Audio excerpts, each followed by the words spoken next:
It's a mix of what's funny. You have to turn each other before you start. Yeah, exactly. I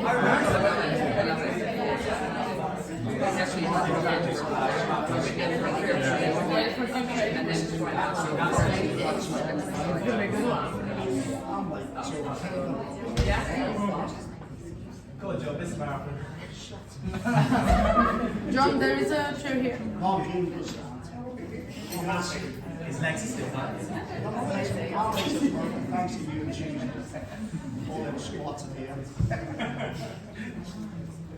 Hello guys, how are you? First of all, thanks so much for coming. Like, we are really happy that we have the chance to host this workshop and get all that information out there for you.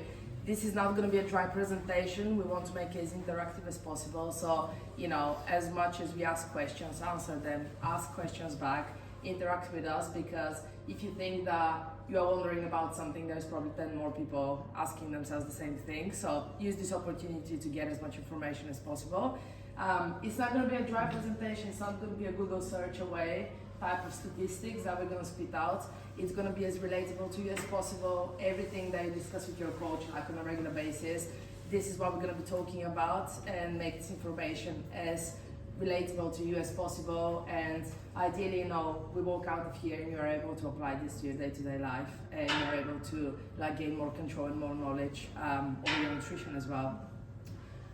What this is gonna well, I'm gonna present it. What this is gonna look like is that each and every one of us have picked a topic to talk about. We have summarized certain information. We're gonna speak about it, gonna present it to you, ask some questions, answer some questions, and then we're gonna have probably a couple of minutes to just have a little discussion towards the end of it, and then the next one is gonna present our topic. In the end, once we finish, probably in about an hour, we're gonna have a little rest, we're gonna change. If you're doing team training, that's gonna be 25 minutes hard craft. So get yourself ready for it. If you're gonna finish from the high with the endorphins. Do you see high? Endorphins high, not high. Lovely. We're gonna start off now with Dr. Tristan King. By the qualification of Groupon. Right guys, I don't think I've ever been nervous in this gym. My public speaking is not the best, so bear with me. My one here is to kind of relate a bit more to you guys and work with you in that sense. So just bear with me through the presentation. First of all, the hardest thing you've done is being here today. So you can almost give yourself a little round of applause. Go on, give yourself a little clap. You're here, you're already making the change that you decided to do. So, some things that I've heard from you guys, and I'm sure all of you can kind of relate to this. I've been naughty. I don't know why you're saying that. I fell off the bandwagon. I don't know what type of wagon you're on about. Everything I've gained, I've lost. I've heard that one a lot. The one where you go away for a week in Christmas and you're like, I've worked hard for 6 months, and that 1 week has ruined everything. No, it hasn't. Went out at the weekend, and you all of a sudden decided to come in here early, sit at the bike, and you're like calorie watching. You're like, okay, I'm burning off those calories, I'm burning off those calories. Again, that's a load of shot. Don't do it. But didn't have time getting back on it. This is a classic. Like, they didn't have time. We're going to be covering that one later. But in my head, whenever you say don't have time, all of this kind of thing, if you know you're going to be busy on Wednesday, just for example, and you know you're going to be busy on Wednesday and it's Sunday, and you're like, oh, I've got a really busy day Wednesday. Don't wait to Wednesday to then go, shit, I don't have enough time. Like, that's a decision. That's not having enough time.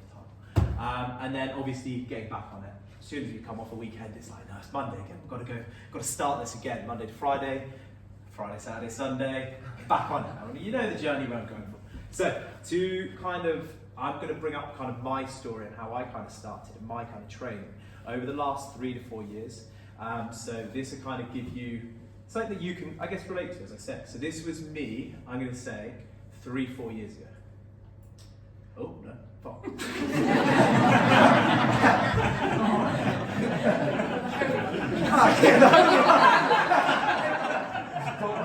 really well. So actually, first one, let's go back a little bit.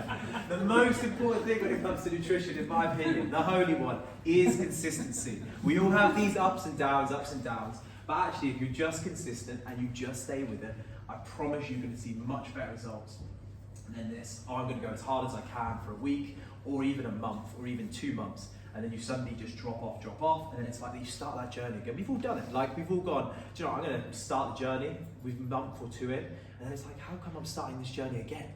And again, instead of putting the barrier so high that we're chasing this extreme goal, just meet in the middle and be consistent and do that for 3 to 4 months, and then that barrier actually goes up on its own. So now, back to what I was saying earlier, you can kind of relate to my story here. So, my story. So this was back when I was around 110 kgs. So this was now maybe 4 years ago, maybe 5 years ago. And then obviously this was the other day that I had a photo.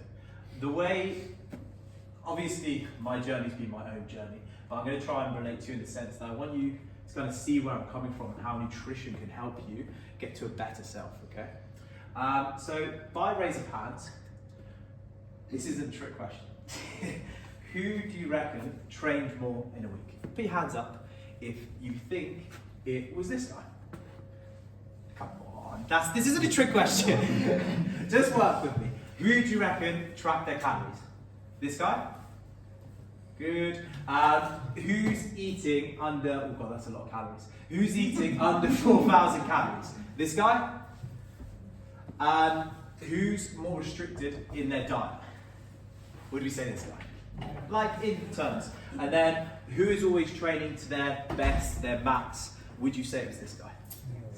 Yeah, so I guarantee all of you thought it was this guy, but actually, it's the other guy. Okay, so this was the guy who was actually doing more training sessions in a week. Okay, so I was playing rugby 3-4 times a week. I wasn't resting on a Sunday. I was doing multiple gym sessions. This was the guy who was actually tracking their calories Monday to Friday, and then going out at the weekend and absolute binging and going on mad. This was the guy who was eating under 4,000 calories across the week, and then suddenly the weekend would come across, it'd be massive. This guy here is eating 4,000 to 6,000 every day, consistently. This guy here was more restricted. All week I'd be like, I'm having a bar of chocolate, I'm having a bar of chocolate, I'm having a piece of cake. This guy eats what he wants. Because I know how I can do that, I work with that. And then this guy was always training to his max. Every single gym session, he was on the floor after the session. He was going, God, if I don't feel pain the next day from that training session, then I've not trained. He was always redlining, and he was always trying his best. Happy? So, this kind of brings me to this next point.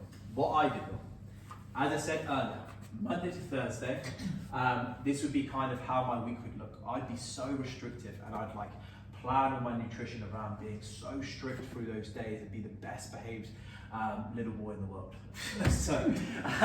And then the weekend would come, and I'd be 3,000 to 5,000 calories, like easily, if not more, from just the point of just not being consistent, or being like, you know, I'm just gonna have a takeaway here, or some food here, some this, and this, and all of a sudden that would add up to that. And as you can see, that would come up as a total calorie intake across that whole week of 23.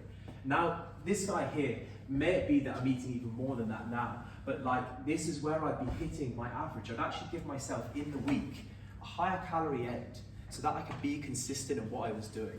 So that each day I was actually enjoying food and being like, oh, do you know what, I can have this, I can have that. But the main process for me was what changed over the time was this, consistency. Instead of thinking, oh my God, I'm gonna try my hardest and I'm gonna go as hard as I can into this, instead I just said to myself, do you know what, I'm gonna do a year of consistency where yes, 80% of the time I'm going to be a little bit of stricter and be what I'm doing, but 20% of the time I'm going to enjoy myself. Okay? Instead, this guy was feeling like he was doing 100% 24/7. And that's the difference on those fronts. A little bit onto the foods, what I was kind of, and I think a lot of you can kind of see where we go with this. So I can probably relate to a lot of you in this sense. We go home, we get this bowl of cereal, we grab 3 things of toast, and we grab a bit of, just cake, just for example. But this could be just a snack before dinner, or, you're not really thinking you're eating much. But actually, there's 1,300 calories just there. Just in a couple of bits of toast, and a bit of cereal, and a cake. Otherwise, I could have had a meal. I guarantee all of you, and you can put your hands up if you want, how many of you have been like, okay, you've gone to a cafe, say even around the corner, you get like a latte and a cake from there, that's close to 500 calories. If I said to you, here's a whole meal, you'd be like, that's too much to have right now, I can't eat a whole meal. Whereas, which one's going to fulfill you for longer and be a better nutritional plan? So you choose, obviously, that cake and coffee, but when you go home and you sit for dinner, you go, I haven't really eaten much today. But actually, the calories, on the other hand, would say differently. Does that make sense? So I'm doing a lot of waffling on, and I love that little person. Either you're enjoying yourselves or you've just gone, whichever one, don't tell me. But the same thing with protein snacks, guys. We always see these protein meals, and like, don't get me wrong, protein is great and everything, but we always see these in shops. People put protein on anything, and suddenly you think, shit, this is great for you, I'm going to just absolutely smash this. You have a handful of almonds, that is literally a handful. It's 612 calories, okay? That is for a handful of almonds. I'd be literally just sat here and I can probably eat those in about 10 seconds. But whereas a whole meal, again, you wouldn't go to yourself, I'll eat a whole meal, you'd know you'd be full. But those almonds, you wouldn't even associate that as food. You'd just be like, oh, I just had a couple of almonds before dinner. But actually, you've just eaten twice. And the same thing here. When we don't, and I know I kind of took myself away from the tracking process, but when we first think of tracking, and I'd always say this to anyone that comes on, if you do one good week of tracking, then you shouldn't need to do it again, because you understand the values of food, you understand what you eat. We all pretty much eat the same thing, but that week of tracking makes you understand what you're actually putting into your body. So you can see here, like, I don't know, some toast, Jesus Christ, looks like a couple of coffees, banana and toast, thing of nuts, 2 baby bells, and some spaghetti bolognese. In your head, again, you're not saying that's much food, but actually, you're talking about near 4,000 calories. And this is where we need to work out that relation between what calories and food is. So, to my last point, I want you to just take 30 seconds to kind of read through this. We get on with it. So guys, as we know, alcohol is a bit of empty calories in the sense of there's no nutritional value in there. And I'm not saying not to have alcohol in any way, but you've always got to relate it to your goals. So if we're going out on a weekend, I won't use John, I saw Guinness and you threw me up there. But no, if we're going out on the weekend and let's say we're just having like a normal innings of like 5 to 10 pints, that's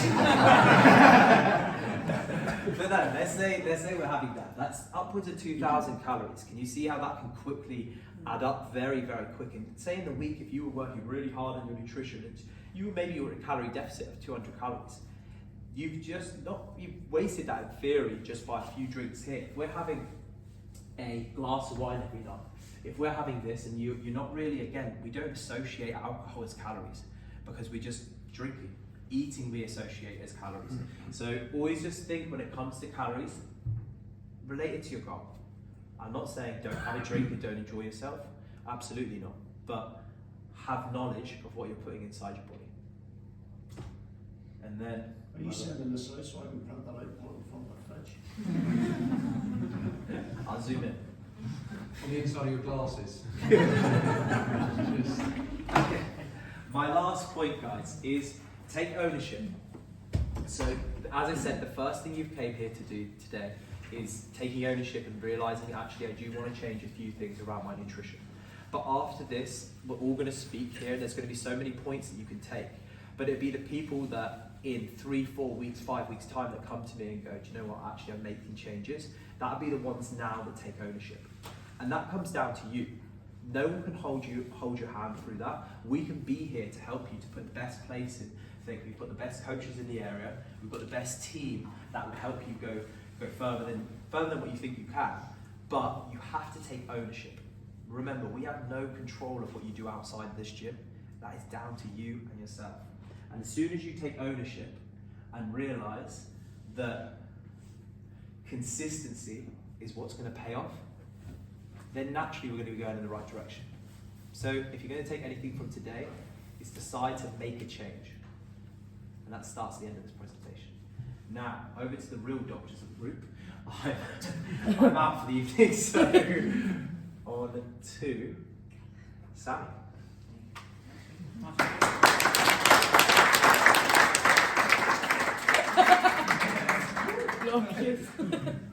That's nice. I think as well, like everything Tristan says, I'm going to just relate it to just 3 key things, and we're going to talk a little bit about hydration as well. But all of the points Tristan made, they can all fit into this as well. And everything we talk about, they're not independent of each other. They're all things we can use together. We're looking at sleep first. Sweet. So, show of hands, either something sugary or something caffeinated. Who's having something like that past, say, 6 p.m.? Whoa! Okay, cool, right? So whether it's desserts or whether it's this, that, and the other. Now, I don't want, like Tristan said, when we're showing the alcohol slides, we're not saying you can't drink alcohol. What we are saying is just have an understanding of what it is that these things are having an impact on. Okay? So, I'll still picture for you there.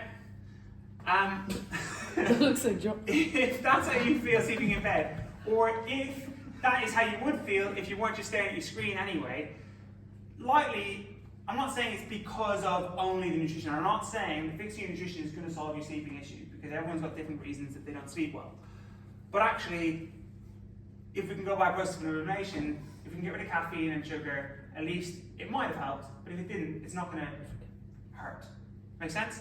So yeah, caffeine, sort of high releasing like sugars, like desserts and stuff like that, they're not going to be the best thing for you before bed, but you know, over time we do build up a tolerance to them. But when you talk to somebody, say you've been exercising for a while, and you say, oh, I feel so much better, and do you remember when you didn't exercise? And you didn't really understand that there was a different level to how you could feel generally, right? Well, you might be saying, actually I'm sleeping fine even though I eat this, but who's to say that there's not like another level of how rested you can feel after a good night's sleep that you just don't know about yet? So it's always in kind of thinking about that. Okay? Too many hands went up earlier. Okay, so another thing that can affect our sleep is a highly processed diet. Now, I do not mean that you need to be this guy. Okay? Does anyone recognize him? Hands up if you recognize him. Sorry, nice. Don't need to be, don't eat that shit. You do not need to be eating sort of 10 to 12 eggs every day, okay? If you want to, great. But you don't have to. What we're talking about with highly processed diet is when you put something into your diet, into your body's not really sure what to deal with or how to deal with it. At a time of the day when you're supposed to be saying to your body, look, let's wind down, you're asking more of your body to like, okay, what is this I'm putting into you? Now you've got to work extra hard to break this down and figure out what it is, right? You wouldn't ask more of your body in any other way before you go into bed, so don't ask more of your gut and things like that to have to kind of work overtime to figure that sort of stuff out. Does that make sense? Sweet. And again, I'm not saying you can't have a bag of Haribo before bed, but if you do it every night, maybe not the best idea. Okay? Good old Eddie. Sweet. And last thing, guys, just on sleep.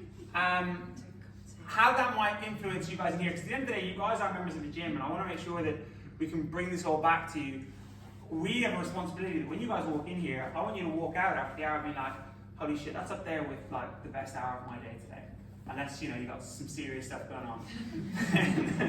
Right? And for us, it's about how can we set you guys up with the things that we don't have control of outside of here, so that when you do come in here, it's not a case of us being like, okay, how can we get the best based on your circumstances? No, how can we get the best, and how can we have you coming in here equipped to get the best out of that session?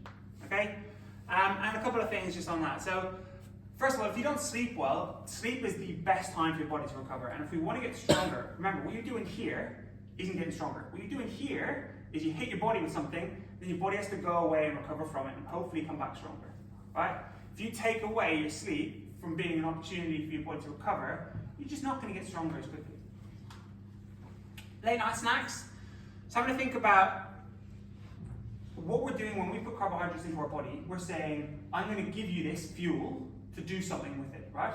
At the time when your body doesn't need to do anything, it just needs to do nothing, right? So those calories that you're eating, if, for example, you're at a weight loss goal, what you're doing is you're literally, like when you fill up your car, imagine you just kept filling, and the fuel just kept like pouring out. That's basically what we're doing. Does that make sense? Sweet. But also on that point, like if you put loads of sugary stuff into your food, or into your body, and you're saying, you know, use this energy really, really quickly, and it's like, okay, cool, and then you're thinking, why can't I sleep? Make sense? Sweet. And lastly, like, it leads into the recovery side of things, but if we don't give ourselves the recovery, naturally we're going to end up getting little injuries. Little niggles and stuff like that, they don't have to be that way. Oftentimes it's kind of things that we can incorporate into our life that help. Make sense? I am looking at some of you. I'm trying to not make eye contact, but you know who you are. Okay, sweet. Stress. Who's stressed? Asking stressed people to put up their hand if you looked at it. Okay, cool. I'm not stressed, I swear. Okay, so obviously sleep can impact stress, and it's very, very similar to what we just spoke about. So one thing is when we're ill, okay? Nobody's really chilled out and happy when they're ill. You get stressed about being ill. If you're ill, you can't do other things, you fall behind on stuff. But actually, it's just a good representation of your body can't deal with what you're putting into it. So if you give yourself good, wholesome foods most of the time, not all the time being perfect, you're going to give yourself a better chance just for your body to deal with stresses and not have to break down through either injury or illness. Stimulants. If you're somebody who's really jittery and anxious, having a coffee might not be the best idea. Does that make sense? Coffee's job is to stimulate you so you can be on it a bit more. If you're already redlining, maybe not the best idea. Okay? So adding a stimulant to somebody who's already overstimulated might not be the best idea. Same thing for sugar, yeah? With sugar, anytime we kind of increase and looking for a high spike of energy, and there are times when we want a high spike of energy here, but generally if you don't need that high spike of energy, if you have no output for that, it might just be expressed as being anxious. Does that resonate with anyone? Put your hands up if that resonates a little bit. Oh, sweet, cool, nice, good job, guys. Lastly then, so there's your stress. Complex and less processed carbohydrates like whole grains release energy a little bit slower. Okay, so there's times where you need a big spike in energy, like when you're in here, or like when you need something energy for, like for example, I don't know, whatever. But actually, generally throughout the day, what we're looking for is a nice, steady release of energy. And you got the old hare and tortoise there, in the sense of, you know, slow and steady wins the race. Does that make sense? Cool. So that's stress. I was quite stressed, putting that one together. Hydration. Okay, so we all know we need to drink water, and I'm like, we can go through all the like things that happen to your body when you don't drink water, and oftentimes, like if you're on a daily basis, who's thinking they would describe themselves as one of those at any one point? Show your hands. Right, most of us, right? And I'm not saying that drink water and all your problems will be solved, right? But not drinking water is definitely not going to help. So getting a bit of water into your diet, a bit more than you might normally, is always going to help with just trying to mitigate things like that. Just trying to avoid things that we can avoid. And a nice way to do that, as much as it pains me, is nice expensive water bottles. I was actually talking to someone about this earlier. As stupid as these things look, and I'm sorry, I'm not sorry if I did you, but I see. I'm just before you the thing about them is that like it's an accessory, and you have it all the time, right? And they're expensive, and you don't want to lose them. So you've always got water on you, and if you're somebody who you forget to drink water, and going and drinking water in itself becomes an activity. It shouldn't be. It should be something that you're just subconsciously kind of doing all the time, sipping on your water. And if you've got something that you cherish, and you don't want to lose, and you always have with you, when straight away, it's such an easy way to just not put yourself in a situation where you could be dehydrated because you always have water. Yeah, and it tends to be the people who come in here who I would say potentially are on the sort of irritabilityness scale, who are coming in, it's like, have you got a cup? Yes, we've got a cup. Get a water bottle. I think. If you lose it, clearly, then you get stressed.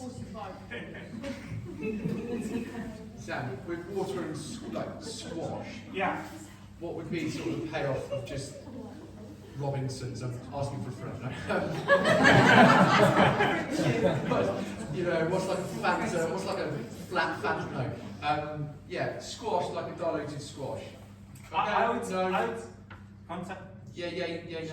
Stay with water. I think anything that you can use as a tool to get you closer to water is Fine. awesome. Cool. Like if you're stuck on full fat Coke and Diet Coke, sweet, that's a good tool because it's bringing you down that spectrum. Gotcha. But if you're someone who's drinking water and then you replace that with Diet Coke, you're probably going the wrong way on that spectrum. Yeah. Sweet? Mm-hmm. Nice. Cool. Training wise, last one from me, guys. So one question we get asked a lot about, and tell me if you think you've asked this to one of us, is what supplement should I be taking? Show hands. Right, you're all liars. Okay, so this whey protein, and we'll get to whey protein because that tends to be the one thing that we get asked a lot. But if there's 3 supplements that we should all be taking, and I'm not talking about kind of intolerances and this, that, and the other, if you do have any allergies to these, but these would be the 3 top studied supplements that are out there and that are just generally good for your overall health, okay? So, creatine. If you think that this is going to make you look like Arnold, it doesn't, try it. It's not quite how it works, alright? Creatine is the most studied supplement out there, okay? And it's got benefits that are literally across the board. It's in terms of your brain health, your recovery, your muscle growth. It doesn't make you look really, really bulky, but one thing with creatine is that if you start taking creatine, your body in the cell will hold a little bit more water. That does not mean it's going to make you look like you got lots of water weight. Trust me, you won't notice a difference in how you look. But if your goal is weight loss and you start taking creatine, which we should all probably think about taking creatine, that weight will go up a little bit. That will happen. Okay? But that does not mean that you're getting fat. It just means that you've got a little bit more stronger. Easy. Cool? Any questions on creatine? Any particular types, like, I won't say one. Yeah, that's the one that I take. To be honest, I don't know cooking true what it does for me. I just took it because someone told me to. So, one thing, and this is from a sports background that both Tristan and I would have been told when we used to play rugby, is that if any supplements you take like this, if it has informed sport on it, you know that as an athlete, if they got tested, they would pass the test. And that doesn't mean that someone's going to water, you're going to turn up at your house at 2 in the morning and be like, right, let's go, weigh in a bottle for me. But it does mean that you know it's not being made somewhere where there's stuff you don't want in your body being made as well. Okay? Vitamin D. So they did a study on surfers in California. Sam, sorry, can I just ask, when would you take that? So creatine, there's no real evidence to suggest there's a good time to take it. Creatine has a quite short half-life, so you want to be taking it consistently or else it does kind of come out of your system. My advice for taking creatine would be to put it into a routine that you do every day. So for example, if you do have a morning coffee, and it'll change the coffee a little bit, but for me, we just go creatine with coffee, gone. Or if you use cordial or something and it's the first thing you do in the morning, fine. Whatever it is, and you don't notice it's in there unless you get a flavoured one. But yeah, I would suggest there's no real preference other than helping with consistency. And how often do you take it? Once a day. Just once. So you want to be about somewhere between 4 and 6 grams per day. Some people tell you should do a loading for the first week to get it saturate your system. That is, they want you to buy more. Don't do that.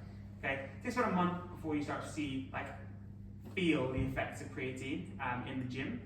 But over the first kind of 2 or 3 weeks, you'll see your scale, weight on the scale will go up. Okay? That does not mean you get fatter. Trust me. Sam, but if you said it's something to take for weight loss, but you're not seeing the difference, where's the benefit in it? So when we're talking about weight loss, we're not, I mean, most of us, unless we're a boxer and we've got a fight on the weekend, we're not talking about just overall weight loss, regardless of the tissue that we're losing, right? We're talking about fat loss, right? Creatine doesn't add weight to the fat tissue. Creatine adds weight to the muscle tissue. So actually what you find is, if you start to take creatine, your muscle mass would go up because there's more water. Something like an in-body, what it does is it measures the retention of water in different cells, different tissue type cells, right? So actually your muscle mass will go up, and as a result, your percentage of body fat will go down. First few weeks that you take it, yeah, your weight will go up, but then it will stay where it is. And then from there, you've got a constant and you can go down. But just the benefits that it has to things like muscle growth, brain health, recovery, everything. In my opinion, I can't really see a scenario where that trade-off isn't worth it. Does that make sense? Sweet. Vitamin D. So, sorry, any more questions on creatine? Do you take it on days that you're not training as well? Every day. Every single day. Because it's got quite a lot of... Lifelong subscription. Yeah, it's quite a short half-life, so you just want it all the time. So vitamin D, guys, sorry, I'll push through these ones, but vitamin D, they did a study on surfers in California who you would expect would be quite exposed to vitamin D, and they were deficient in vitamin D. Okay? So getting it through our food is hard, especially if you're someone who's got, like, I don't know, some sort of lactose intolerance or something like that. It can be hard. I would advise people to supplement with vitamin D. It's prevention of so much things. Like during COVID, it was a big thing about people who were in hospitals were really deficient in vitamin D. So yeah, it's massive for your immune support, mood regulation, and bone health. And it'll be good for my mood regulation if it's good for your mood regulation. And lastly then, guys, omegas. So this is, again, if you're not someone who eats a huge amount of fish, it's hard. So again, something I would suggest is worth supplementing with. I'm not saying that you can't get vitamin D from your food, you can't get from your omegas. What I am saying is that if you asked me to recommend 3 supplements to your diet, it would be these 3. Cool? Sweet. Lastly then, protein powders and fueling and recovery. So with protein powders, guys, one thing I want to say about them, I'm not going to slide on protein powders for this, but just a really quick one on protein powders. Protein powder supplement is something that can help you get more protein into your diet because it's more convenient. Don't let a protein powder be a tool that disguises the fact that you actually don't know how to get that protein in through other food sources, right? If you can't get your protein in without protein powder, then you've actually just got a poor understanding of nutrition, and you need to find out how you can do that, because what happens in the day when you don't have that powder? You want to eat protein goal, right? We should all know how to do that, and then if you want to have the choice of, yeah, actually, this is more convenient for me because bringing a fillet of salmon for after the gym just doesn't work, okay? Then fine, makes sense. Cool, if you're always on the go, fine. But don't let it be a tool to kind of inhibit you learning more about nutrition.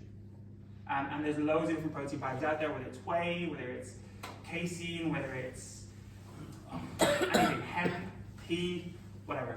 But we can talk to you guys on an individual basis around that because people have different intolerances as well. Okay, last from me. Training. Yes? Can I ask about protein powders? Is Go. there I remember you saying something about you needing to have it quite soon after training. Is that right? I'll tell you now. Oh, sorry. You are right. Yeah. But to an extent.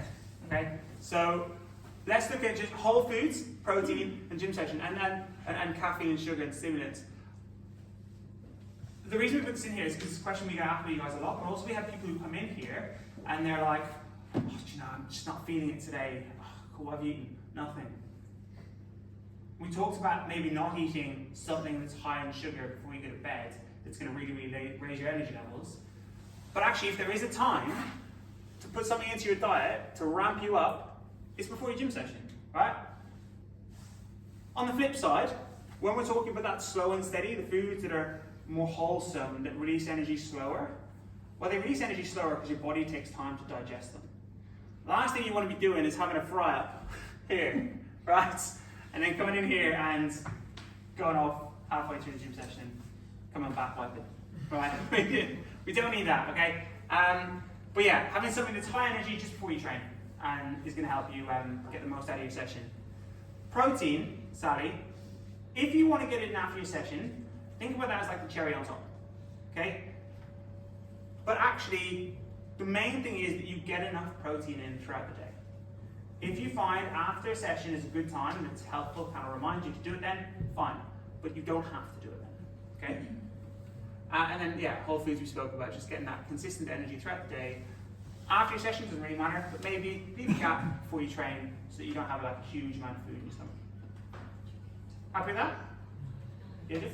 Yeah, just before sort of 6 a.m. session, depending on CTPT or team training, Yeah. is there anything that you would say is more valuable in taking sort of 35, 40 minutes before those sessions, or can it be pretty consistent as long as it's the same decent food? Yeah, so one thing actually, I put John onto a podcast, if you don't know what he's saying. There's a guy who's actually from Canterbury and he does a really good talk about it. The more liquid or the more digestible something is, the less time it'll stay in your stomach, the quicker it's going to release or do what it does, right? So for example, we wouldn't say if you've really got a weight loss goal to take a protein powder, because protein's really satiating, you want to sit in your stomach to feel fuller for the powder, its job is to get into your system really quickly, so you can have a big protein powder and not necessarily feel as full as you would having steak.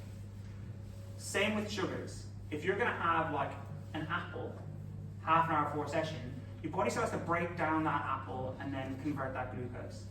But if you have apple juice, half the time it would have taken your body to break down that apple, it's already been done for you.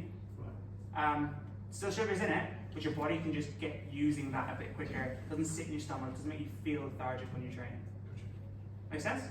To stay liquid based. Yeah, I would say yeah. Anything kind of going towards kind of more whole food Do you just feel tea, there you go. most people just feel like it's difficult to get up early enough to I get don't think any of us eat. to get into that Yeah, 6 a.m. I would say sometimes that's quite tough. 6 a.m. if you get up and you try and get kind of 20, 30, 40 minutes, Yeah, go for something that's maybe a little more liquid. brilliant. Yeah. So just in terms of training, if whatever session you decide to do, if you were doing a strength and resistance class Yeah. versus say a cardio-based class, wouldn't you then perhaps want to eat? There's only, my limited diet. I would normally have like a bowl of porridge an hour before I was doing strength training. Yeah. But then somebody said if you're doing mostly cardio, it's better to go in fasted because of calorie burn for cardio. So the thing I would say is right, if you put lots of fuel in your car, right, you'd be much more confident driving that car fast, right? Whereas and really putting some effort through the driving you're doing. Whereas if you haven't put a huge amount of fuel in, or if you think the fuel's going to take a little bit of time to get into the car, you're going to be cautious with that, right? So if you're going to come into a session fasted, the amount of energy that you have available to spend is only the energy that you've already had in those muscle stores, right? So if you come in fasted, what you're saying is, I'm not going to unlock the extra bit of effort that I could have used in that session. Does that make sense? I wouldn't worry too much, because when you're training here, don't worry about this being an opportunity to burn calories. This is an opportunity for you to get stronger, get fitter, change your body composition, etc. Because it is only an hour. Your overall energy expenditure outside the gym is going to have a much, much greater effect on your weight loss. And to come in here and have an unhealthy relationship with nutrition and the gym is a terrible idea. Just come in, enjoy being here, get stronger, get fitter, improve your body composition, and let the calories in versus calorie out happen throughout overall calories out and calories in generally. Porridge, good idea in the sense of, yeah, it's really good carbs, but 30 minutes to break down an oat, get that into the muscle, and then convert that from glucose to ATP is a lot to ask your body. Your body just can't do it. Does that make sense? So, and that is pretty much it from me. Any questions? Any questions on that? Any questions, guys? Can I ask a question? You can ask a question. When it comes to protein, I think like what probably everyone's asking is how much protein they should be eating for their goals. So, in Hey. regards to like, let's say I want to build muscle mass, and I'm 70 kilograms, and I train 3 SGPT a week. Let's say, what would you recommend me, and how would their eating would look like for me? So, with protein, if you're getting a decent sized portion of protein in every meal, and then you have some sort of snack in the day that's got a protein emphasis in it, probably enough. Okay? We could go into the amount of grams per kilo of body weight that's good for recovery or good for muscle growth. And we can do that, but I think that's much more relevant on a one-to-one basis because everybody's different, your body composition is different, the amount of muscle you have is different. I would say that as a baseline, get protein in every meal.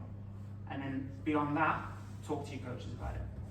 I don't want to go in about 1.2, 1.6, 2 point whatever, because those are facts and they're helpful, but I don't feel like we can go away from here being like, okay, I'll implement that. Huh? No. Go away here thinking, okay, what does that actually look like within my meal choices? Does that mean that if I'm having a veggie dinner, sweet, that's good, happy days. But you're gonna have to find that protein somewhere else. Or you're gonna have to use veggie sources that are high in protein within that veggie dinner. Because that's one meal where you're probably getting between 30 and 40 grams, or not now getting between 30 and 40 grams of protein. Would you say 30 or 40 grams is high in protein for a meal, or would you say more? I think it's relative to the person. But as long as, for example, if I have a sandwich, right, and there's a slice of ham in that sandwich, that's not a very protein heavy sandwich. Whereas if I'm having like meat and 2 veg, and the big portion of meat is like a third of the meal, then I'm able to say, yeah, I had a lot of protein today. Does that make sense? I wouldn't worry too much about the grams of protein within your meal at the moment. I would worry about just having a very decent sized portion of protein within each meal. That podcast covers it. Huh? That podcast covers it quite well. Yeah. But anything you're looking for in terms of specificity in the protein you should be taking, talk to your coaches, guys. That's what we're here for. Like, sit down with us for, like, you're gonna get more. These chats are great and have a good reset for us.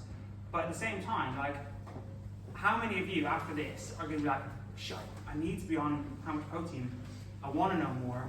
Sam, can we organize a chat next week? And I sit down for about 15, 20 minutes and then go through it. Sweet, happy days, that's what we're here for. Does that make sense? Sweet. Lovely. Right, on to Elena. Any other questions? Oh, sorry. So, you know how you're on about like caffeine and sugar and you're not allowed it, sort of like, well, have it after 6 p.m. Yeah. Well, if you're doing a training session at like 6:30 or 7:30. That's a good point, right? So, if you're doing a training at 7:30, you've had, what time are you getting up? 7:30? Something like that? Cool. So you have 12 hours to set your body up for that. So I'm not saying you can't have, if you want to get a little bit of a kick in the evening for that, fine, and it probably will have a knock-on effect on your sleep. But actually, you could have a nice, slow, steady release of energy throughout the day, so that earlier in the day you set yourself up for that session. Does that make sense? No, back to that. What I'm saying is it's 6 o'clock in the morning. If you woke up an hour ago, odds are you haven't had a meal for like 8 hours. But at 6 o'clock in the evening, you've probably had a meal in the last 8 hours, so it's not as big an issue. And if you feel like you want to get a lot out of that session, yeah, it might be worth having something that's higher in sugar or caffeine before that. But it will probably have a knock-on effect on your sleep if you're going to sleep like half 8 or 9 o'clock. Cool. Lovely. Can we all appreciate the importance of hydration? Have a little drink, please, everyone. Who's got a water bottle with them? Wet the whistle. Let's go. Can I have a cup, please? Do you want a cup? No, it's okay. You sure? Wait till the first person goes on the cup. My friend goes first. No, I can't bring myself to drink that. Lovely. Well, I think that what we gathered from so far from Tristan and Sam is that hydration, sleep, stress, and nutrition are correlated, and nutrition is probably the thing that has most impact on all the three of the rest: the hydration, your sleep, and your stress levels. And I got quite a few questions when it comes to perimenopause, menopause, aging, how we should be eating, whether there's any nutritional changes when it comes to us aging.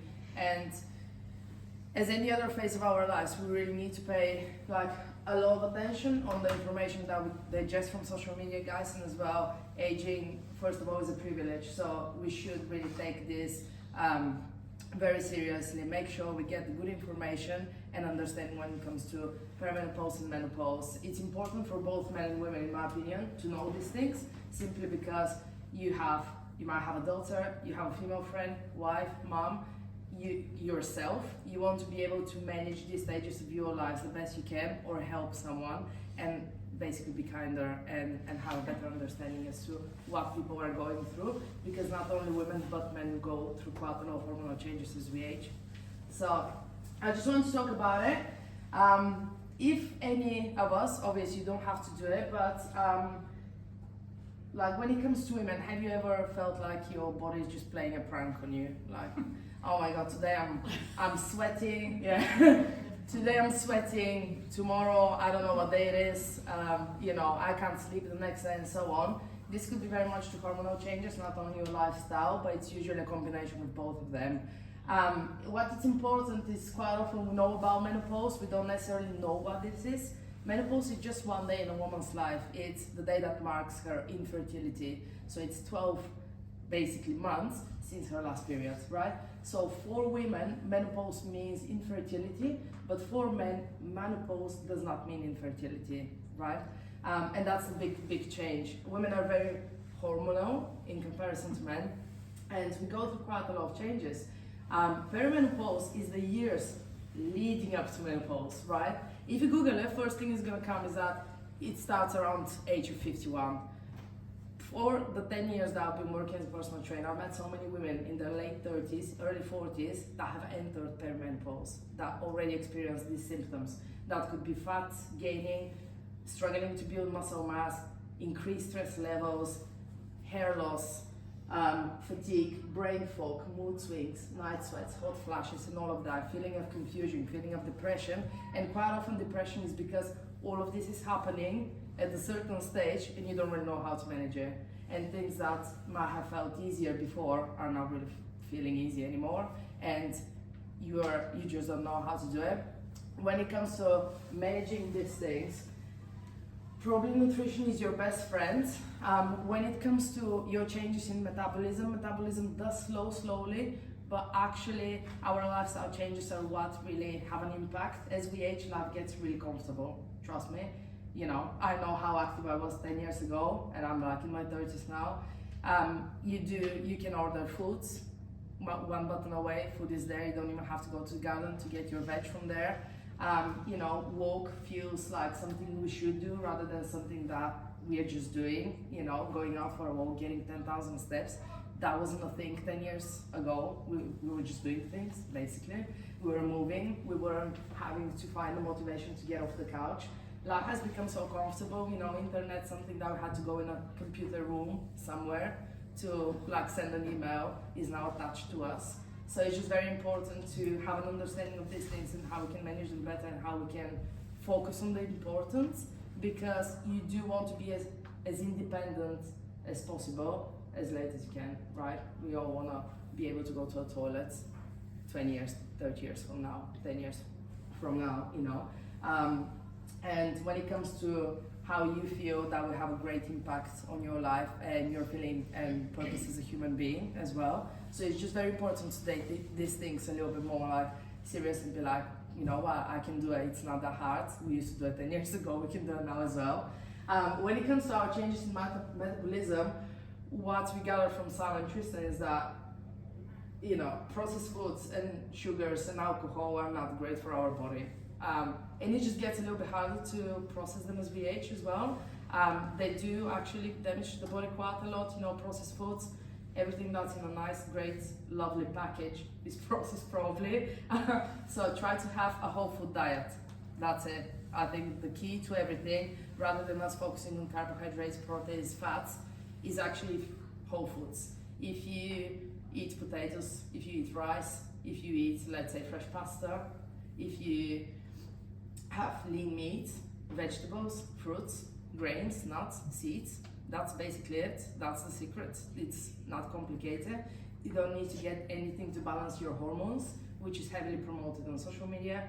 You don't need any detox teas. Your liver does that for you, unless you don't have a liver, that would be a problem.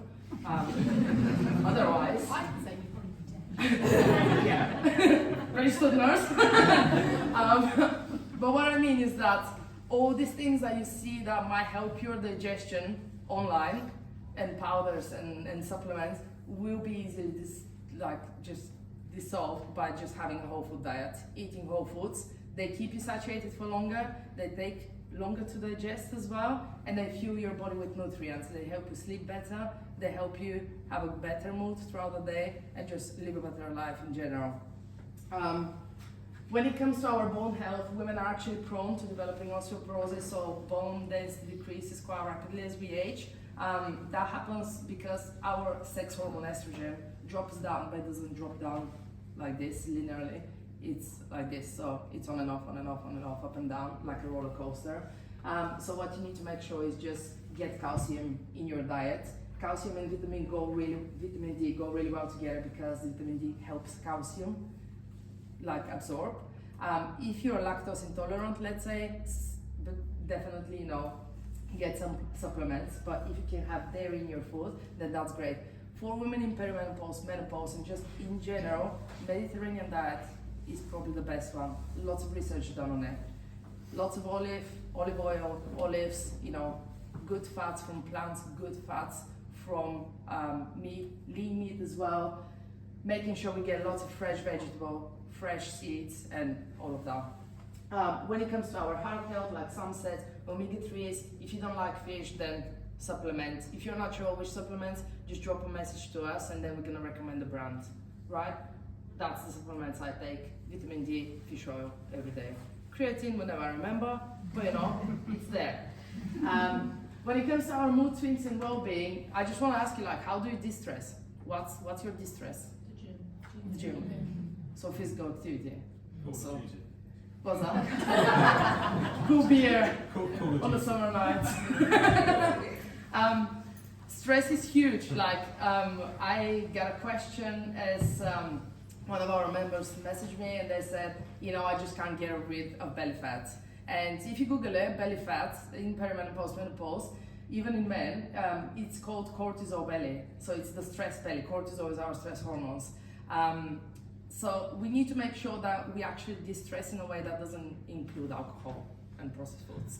So whether that's going to be us, doing something social, going out for a walk, being social means it's more enjoyable, we can adhere to it, we actually don't pay it so much attention, we are doing it with someone else. So it's like, oh, blah, blah, blah, blah, we're 10K into a walk. And it's nice and enjoyable, and then we can have a little coffee and have a little croissant, and then go back home, go to the gym, and enjoy all of this. So making it social, making everything easy for you is the best way. Easiest means simple, means it's gonna work. The more you complicate it, the harder it's gonna get. And it's simple, it's basics and consistency over and over again. So clean up your diet, that's what I would suggest.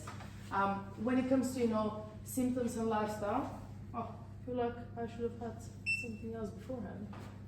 Oh well, starting off with the guys. Guys, do you recognize yourself with any of this? Any of these symptoms there? They're not really symptoms, just probably some things that might have happened, you might have started experiencing as well.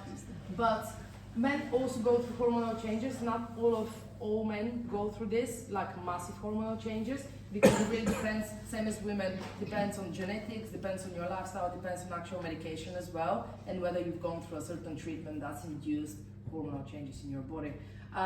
But if you're experiencing at least 3-4 of these symptoms, then you might actually experience some hormonal changes and lifestyle changes. Hair loss, fat gain, muscle loss. The blues, maybe losing your libido, maybe, getting the bad blues as well, they call them. Mood swings, sleep struggles, tiredness, loss of motivation, that could all be actual symptoms of andropause or the menopause.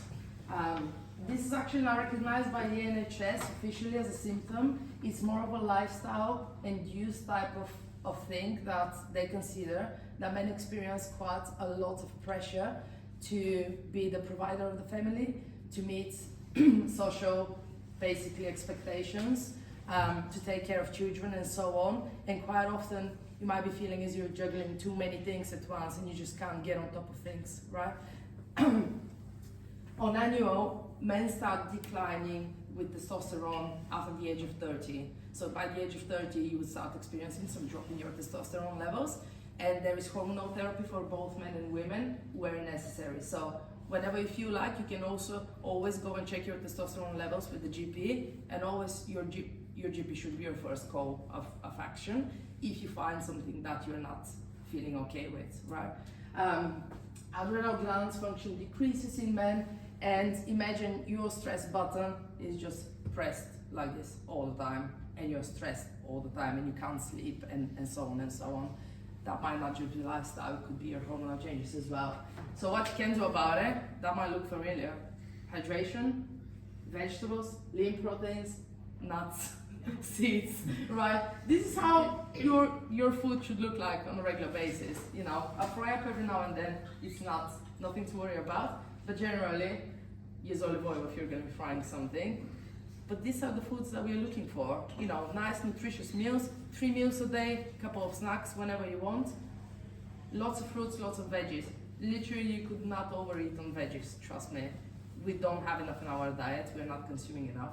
Go big on that. Big on veg, big on lean meat, big on nuts as well. And what would you say we learned so far when it comes to, what do we have in common, men, women? We all need to eat the same thing. Whole food diet, nutrition, sleep, socialize. I think that if I was actually to be clicking on a laptop, I would have had things popping up on, but I just realized I'm not doing this. So, hello. Hello, Carl, hello. So, things that we have in common are pretty much the same, whether it's lifestyle, whether it's the environment, whether it's our hormonal changes. You are looking to have a whole food diet. So having a nice breakfast, whether that's going to be porridge with chia seeds, fruits in that. For lunch, having big, nice meal, nutritious, lots of veg, whether it's going to be a tray bake, which is super easy, 12 minutes in the oven. Dinner, same thing, maybe something lighter so you don't overwhelm yourself and you have a good sleep. But that's what we are looking for in general. What you can do is to make this easier as well, is to distress. Find an activity that you actually enjoy, whether it's walking, whether it's running with friends. You have this chance to connect with so many people from the area.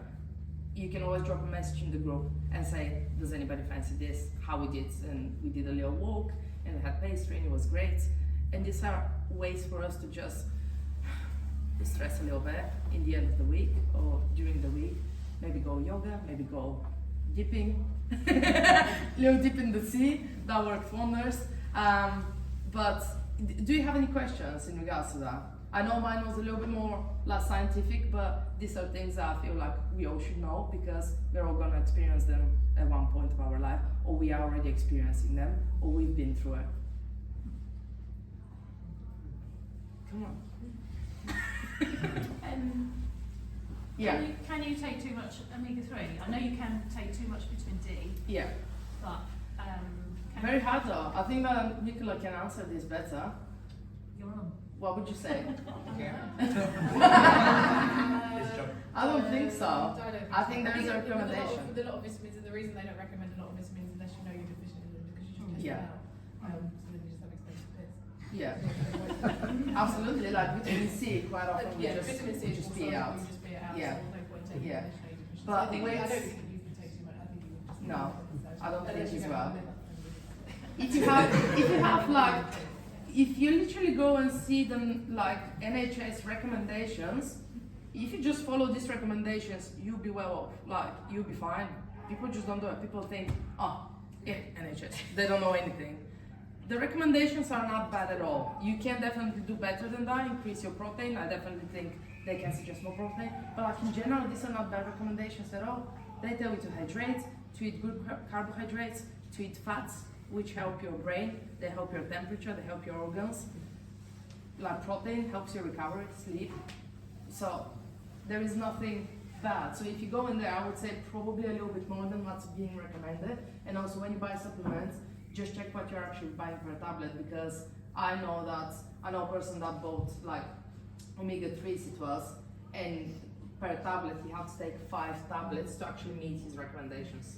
So just make sure you actually know what you're buying, basically. But if you need any recommendations, just drop us a message. Any other questions, guys? Go for it, yeah.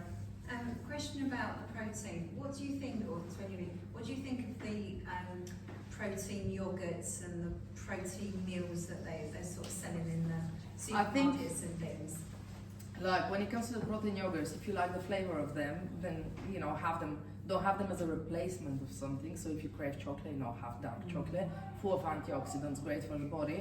Generally, you don't really need them because the things that have something added on, usually like if they're rich in protein or they're like 0 fat, they have sugar in a way. So you might not say that it's sugar, but there is a sugar under a different name. So you are actually still consuming quite a good amount of processed things that you don't necessarily need. I'll tell you where off you are with 5% normal Greek yogurt. You sort of just take them to get your protein levels up because you go, God, that's got 20% or 20%. 100%. Like you can have it as a snack. Like some of them are really nice, but consider that you can as well have like normal yogurt. The other day, and I was like, oh yeah, the one that's say protein, actually by per 100 grams, I've got the same as Greek yogurt. Yeah, So and if you experience indigestion, so there is no bad food. Eat cakey, whatever you fancy. Obviously, you can eat anything you like, but not everything, if that makes sense. So have a measurement as to what your portions are when it comes to that. Always bulk up your plates with lots of veg.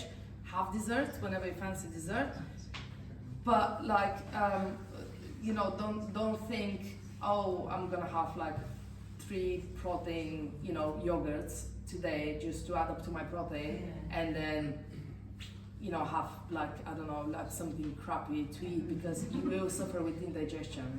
And that's more important because your stomach, your digestive system is straight related to your immune system. So if you start getting sick, you're bloated, you can't digest that food, don't eat it. Like food that you can't digest, don't eat it. It's as simple as that. Like I really struggle with, let's say, broccoli and apples, and you would think, oh, but they're healthy foods. They're healthy, but I can't digest them, so I can't eat them. So there you go. I eat other stuff that I fancy. Going back to what you were saying about testosterone, Yeah. whatever. I mean, a couple of years ago, I was told, based because of my age, I should be going and getting tested. I went to the doctor. Mm-hmm. They took one look at me and said, "You've got to be joking."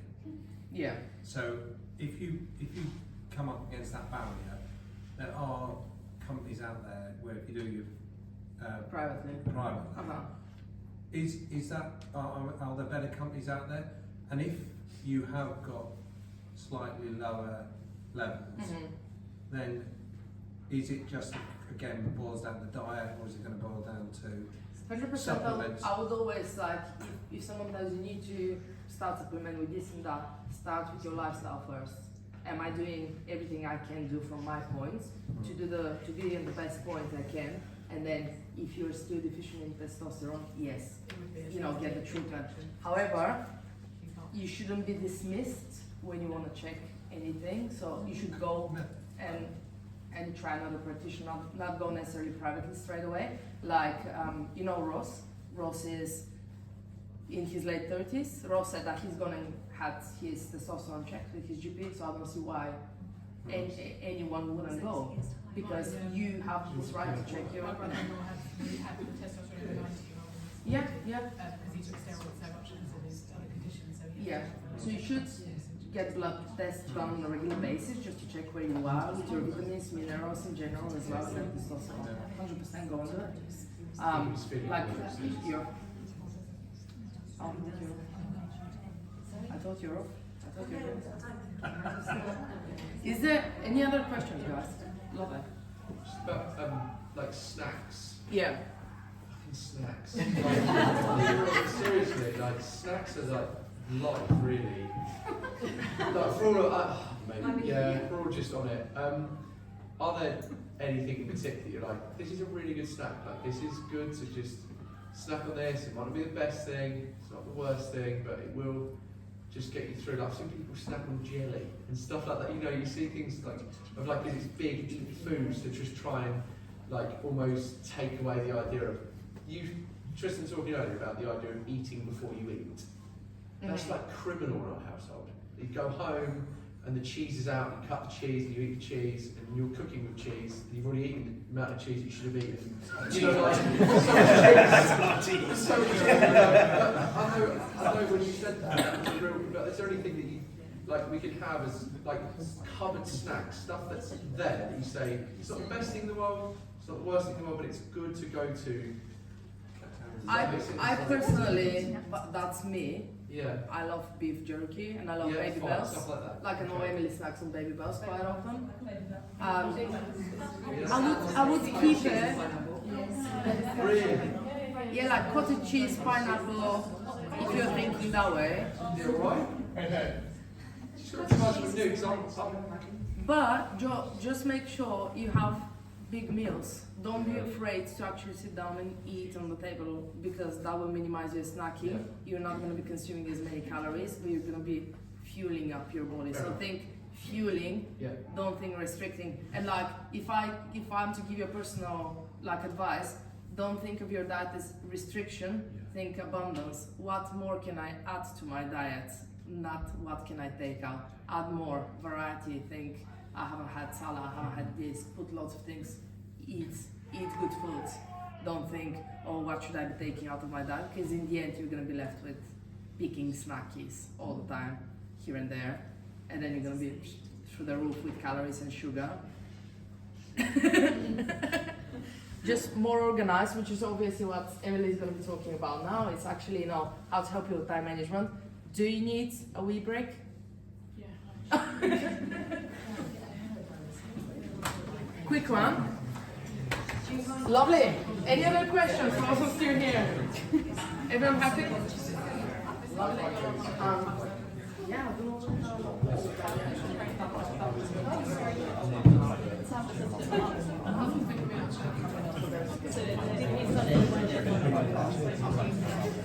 That's why I didn't realize that. Check the legs up.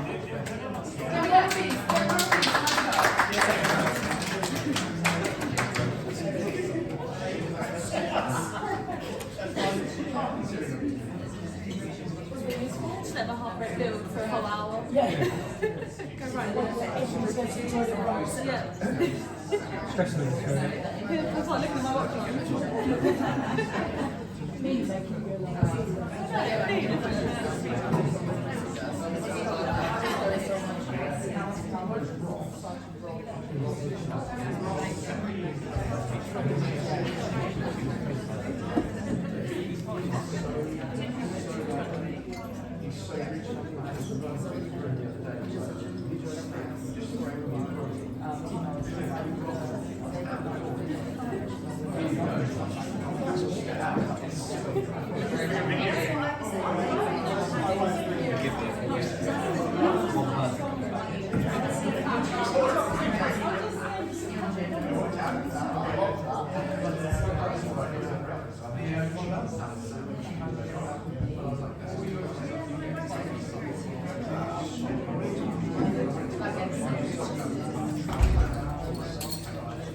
Right guys, break's over. Grab a seat, grab a seat, grab a seat. Joseph? Yeah, that's you. John? Grab it. Everyone listening again? Joe over there? Sally? Sally? That's it. Right, have a listening guys. Over to you.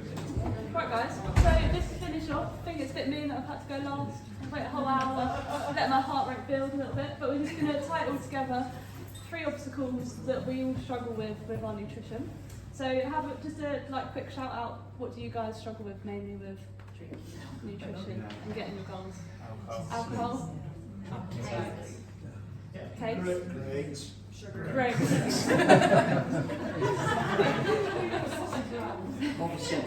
It's organisation. Organisation, having the right food in the house. Yeah. Because it gets to the end of the week and it's just takeaway Friday, isn't it? Social events. So we're going to go over 5. So we've got time management, motivation, social life, quite a big one.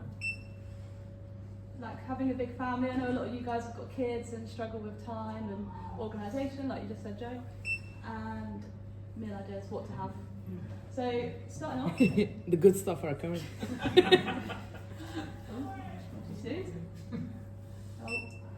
So motivation, probably the hardest one, I would say. Like, it's quite easy to not always feel like it. We can't always rely on motivation. Motivation will kind of dip off. And the big thing here is like being super disciplined with yourself. So discipline over time helps us to build up those habits. Habits over time are going to make us more and more consistent. And being consistent is, in the long term, what leads to growth and getting our, like, achieving our goals. So, oh God, I'm not very good at these boxes. Just because again. So some nice cringy motivational quotes for you all about discipline, but it's like, it really does come down to like what Tristan was saying, it's on you guys. Like exactly the same with our training in the gym. Like, if we don't put the effort in, it's not going to happen at the end of the day. So no effort will lead to no results. So we've got to be super disciplined on ourselves and always like remember our why and just make sure that we are living by like nice and aligned to our nutritional goals. So I'm going to make this one a little bit about me. I'm going to do a John. So I don't know if any of you guys know, but I ran the Paris Marathon. I went on about it. Like my only like characteristic at one point. So shy.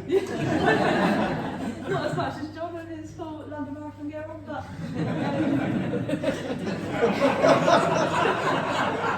He's got medals. Oh, don't get red.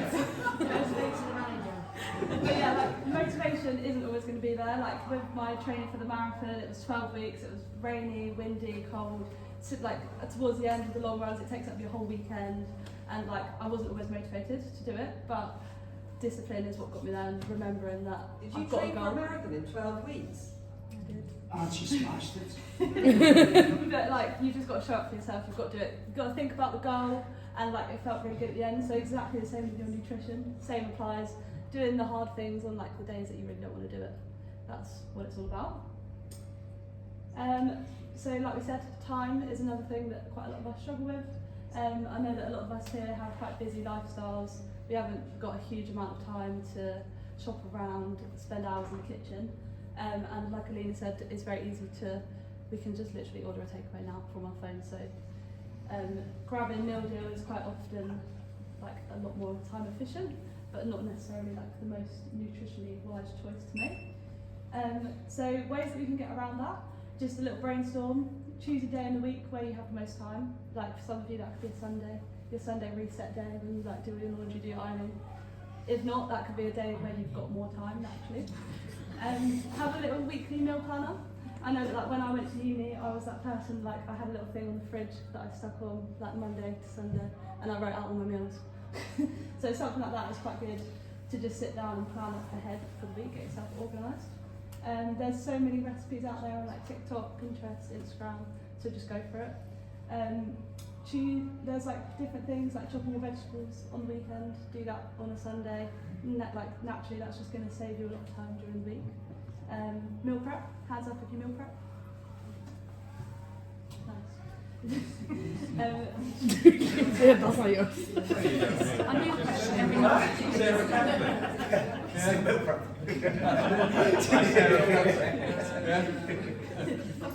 and a good little trick is having your weekly food shop delivered. It's just quite a nice way of, like me and my mum speaking earlier, it's like going to the food, like when you go and do your food shop, if you go there hungry, naturally you just buy a lot more food. So always make sure you go and do your food shop on a full stomach. It's quite a good idea. And also if you have it delivered, like you're not going to necessarily go in there and buy all the chocolate and the snacks that you get like swayed by. And anything you can do, like so all of these essentially, anything you can do to avoid feeling stressed and just grabbing something at the last minute is really good. Also you can cook your dinner in big batches. That is less time consuming. So when you're making your dinner, make a little bit more, put that aside, and you've got like 2 to 3 dinners for the rest of the week, for example. So back to meal prep. Really, really good. You've obviously all seen the fridge with the meal preps in for the week. Super good, like in terms of it's really convenient. Saves money, reduces stress, saves time. Your meals can be a lot more nutritionally balanced. Naturally, it builds up quite a good relationship with food, and it's a better way of controlling your portion sizes. So family life, like I was saying, a lot of you I know have got youngsters and find it quite hard to make the time around work and stuff like that. So a few ideas of what you can do. Use like time that family members or partners are looking after your little ones to like get on top of your nutritional goals. So it sounds silly, but like that little time when kids are napping or you've got childcare, use that to get ahead. Know who is cooking on what night. So like it's quite good to just set aside who's cooking what days, just so you know you can make it a little bit competitive and see who can like make the best dinners in the week. Slow cooker and like one pot meals are quite good to like avoid stress. I know that's one thing that like my mum and dad did quite a lot growing up, like with my brother and my mum and dad going to work, get it all sorted in the morning, and then by the time you come home you've got a nice dinner ready, waiting. And like if you do a £1 meal, you haven't got to wash off as much, so just makes it less stressful.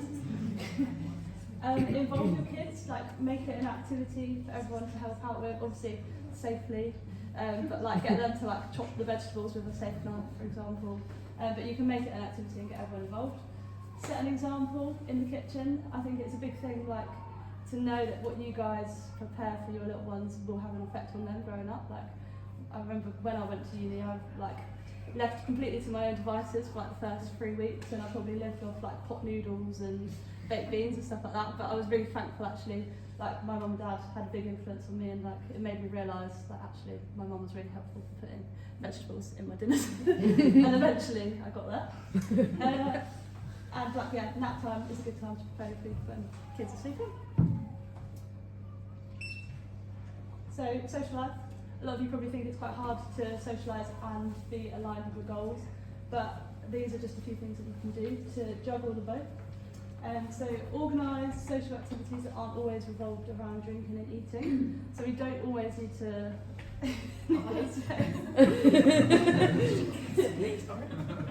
like plan things like run club, like that's something that I really like to go and do. That wasn't like it doesn't always have to be revolved around food, basically. Plan ahead, so like always know what you're doing social activity wise, so you can plan and know exactly what you're doing and when. Treat it as more of a treat instead of cheating, like exactly with what the guys were saying. We shouldn't always look at it from that friend's perspective of I've been naughty. Like it's not like that, it's a lifestyle. Enjoy yourself, we're all human. Feeling restricted will like never help you in the long term. Like it's never going to get you anywhere. So let yourself enjoy the things that you want to have, and just carry on like normal. I think it's quite a good approach to have. Carry on like normal, get your training in still, and yeah, hit your protein goals, and just make the best decisions where you can.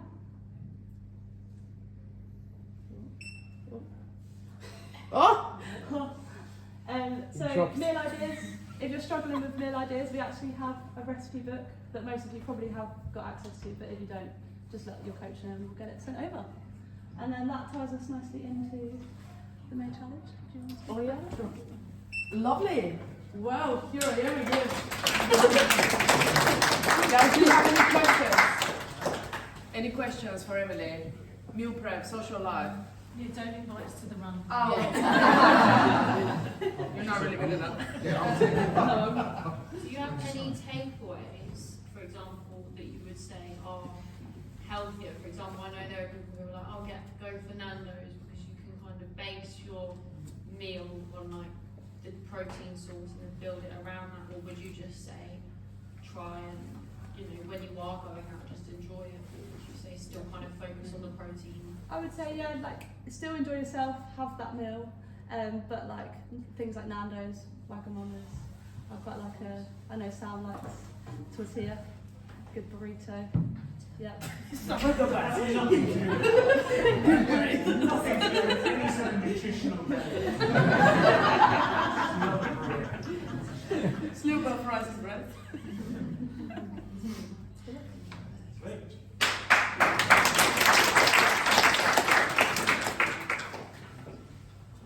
Hello again.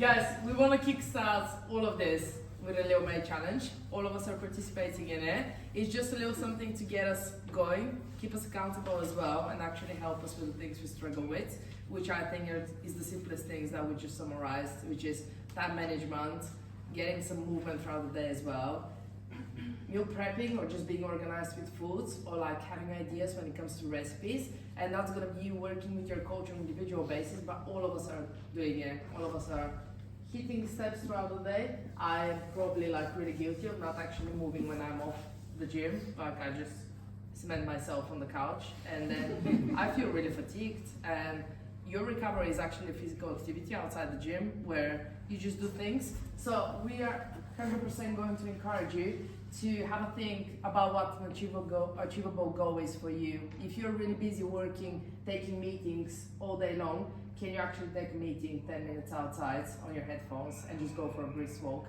Whether that's going to be 10,000 steps, 8,000 steps. Your phone usually counts how many steps you're doing. So on average, if you're hitting around 2,000 steps a day, then maybe 5,000 is the way forward rather than us setting a goal for you. Right? But this is going to be something that you discuss with your coach, and we encourage everyone to jump on this challenge, right? It's getting serious. The meal, we're just going to encourage you to build one meal per week. And by meal, I mean breakfast. So can we, for week one, focus on building one nutritious breakfast? That's all. That's all we ask. Second week, let's try to do a lunch. Let's try to focus on building easy recipes that we can incorporate in the long term. Third week is going to be dinner. Fourth week, can we actually do a full week nice meal prepping? Probably will be fine by then. Yeah, because we're going to build it up slowly. And with the gym, book all your SGPT, use them, right? Accountability, make it non-negotiable. Pre-book your month ahead, use your trainings, come here, you know that once you do it through the door, we're all fine, we're good to go. So don't overthink it, pre-book in your calendar, and just make it non-negotiable, be accountable to yourself, and we're gonna take care from you from here on. Happy with that? And just another thing is that, didn't see that one coming.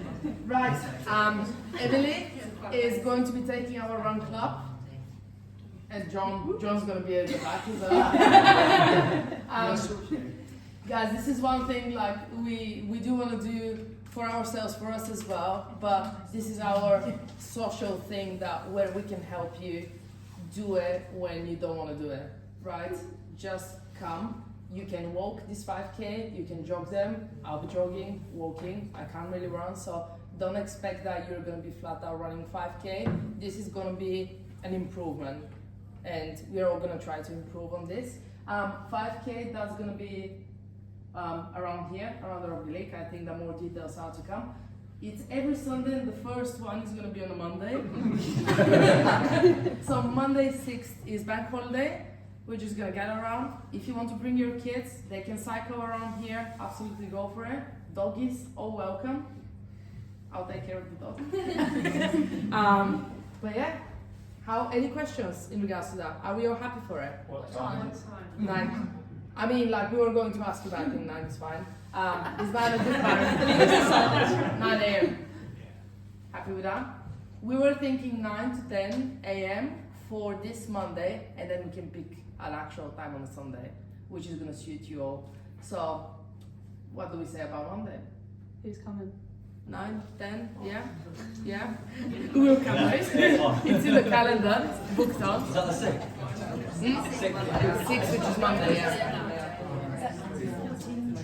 So you're saying we can bring people to Are we doing team training on Monday? There is a team training.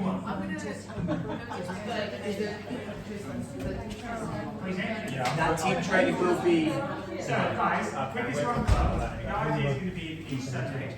Based around here, we want to have some visits to other places, finishing off in a cafe, where basically it's a cafe club.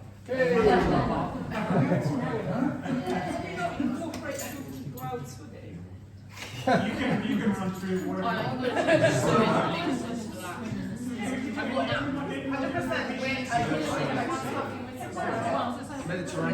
Yeah, next Monday is racing with schools open, so you've got to take part, so you won't. We can also join stuff around here as well. Go for it in the same times there. Right, guys, that kind of finishes off this evening. I think the team has done awesome, so I think we deserve a round of applause. As we said previously, guys, now it's about what you're going to do to action this and action this going forward. And the way we're going to start that action is you'll have mobile phones. You can start this day by taking a picture of that now and knowing this is the start of your challenge and put it up on your socials being like, I'm starting the May challenge. So you can do that now. I'm waiting for you to take out your mobile phones, guys. You will have your mobile phones, begin that process. Take a picture of it. Take a picture of it, put it on your socials, tag us in it. Obviously it's a bit for us as well, but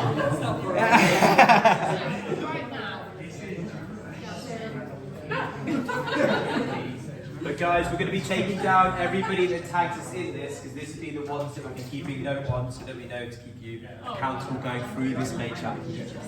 But it's going to be some fun. We'll make the most out of it. To finish the presentation, does anyone have any last questions before we kind of push on to team training? Everyone's happy?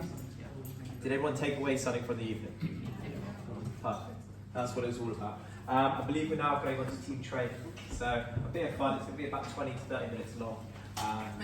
We could push on to there. But for now, every 5 minutes of the minute, guys, it's going to be 20 minutes long. You're going to grab a partner and we're going to push through this. Who's staying behind for team training? Put your hand up. We'll explain it. 1, 2, 3, 4, 5. Nice.